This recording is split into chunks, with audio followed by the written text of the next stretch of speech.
धेरै बोल्ने त पटक्कै मन छैन, तर बोल्नु त पर्यो।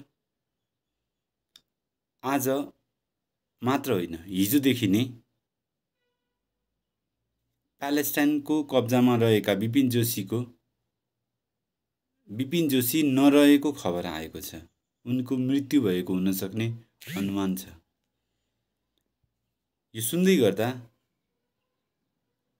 हामीलाई दुःख मात्रै होइन, पीडा बोध भइरहेको छ। आखिरमा हामीले यत्रो लामो समयमा पनि विपिन जोशीलाई फर्काउन सकेनौँ। यो सब हुनुको पछाडिको कारण के होला? के यसमा हमास दोषी हो? के यसमा नेपाल सरकार दोषी हो? या यसमा अन्तर्राष्ट्रिय भूराजनीतिको प्रभाव पनि छ?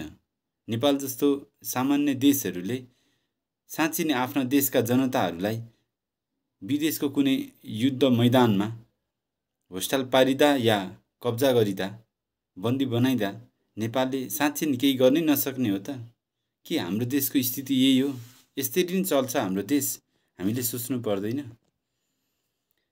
छिमेकमा युद्ध चलिरहेको छ, त्यसमा कति मान्छेहरू मारिने हुन्? फाइदा हुने त केही निश्चित हतियारका व्यापारीहरू र राजनीतिज्ञहरूलाई मात्रै हो। आम जनताहरूलाई यो युद्धले रोजगारी दिनेवाला छैन, घर दिनेवाला छैन, शिक्षा स्वास्थ्य दिनेवाला छैन। बरु उल्टो दिनेछ त बेरोजगारी, घरबार विहीनता, समाजको विघटन र युद्ध। यसले समग्रमा समाजलाई नि पछाडि धकेल्दछ।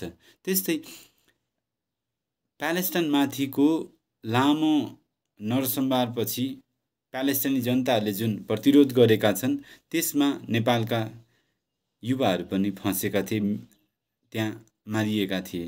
र विपिन जोशी भित्र होस्टाल हुँदाखेरि पनि उनलाई निकाल्न सकेन। हाम्रो सरकार त्यसमा असक्षम भयो। के अब पनि हामीले नसोच्ने हो? यसरी नै हामीले चुप लागेर बस्ने हो? यसरी त पटक्कै हुँदैन। त्यसैले हामीले सोच्नुपर्ने छ, हाम्रो देशका युवाहरू कुनै देशको भाडाको सिपाही भएर मर्नु नपरोस्।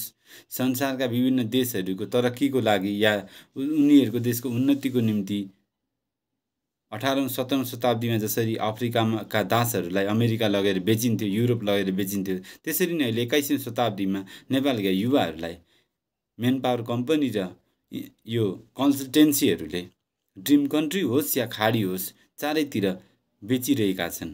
ड्रिम कन्ट्री जानेहरू कोट प्यान्ट लगाएर जान्छन् भने खाडी जानेहरूले चप्पल पड्काउँदै जानुपर्ने बाध्यता छ। सबै बेचि नै रहेका छन्। यो बिक्री गर्ने श्रृङ्खला कहिलेसम्म यो सत्ताले गर्छ, यो सोचनीय विषय छ। र जबसम्म हामीले आफ्नो लागि सोच्दैनौँ, आफ्नो समाज निर्माण गर्नको लागि सोच्दैनौँ, यिनी शासकहरूको लागि सोचिरहन्छौँ, उनीहरूको निम्ति हामी पढिरहन्छौँ, उनीहरूको निम्ति हामी श्रम गरिरहन्छौँ, तबसम्म यो सम्भव छैन। विपिन जोशी जस्ता युवाहरूको हत्या भइरहन्छ।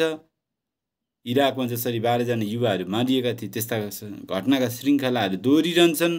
भारतमा भाडाका सिपाही बनेर युवाहरू नै इन्डिया पाकिस्तानको युद्धमा अग्र मोर्चामा जान बाध्य पारिन्छन्। र संसारभरि युद्ध नलडे पनि नेपाल बदनाम भइरहन्छ प्रत्यक्ष अप्रत्यक्ष रूपले। र नेपाली युवाहरू पिल्सिरहन्छन्। यो कुरा रोक्न हामीले कम्मर कस्नै पर्छ, हामीले सोच्नै पर्छ।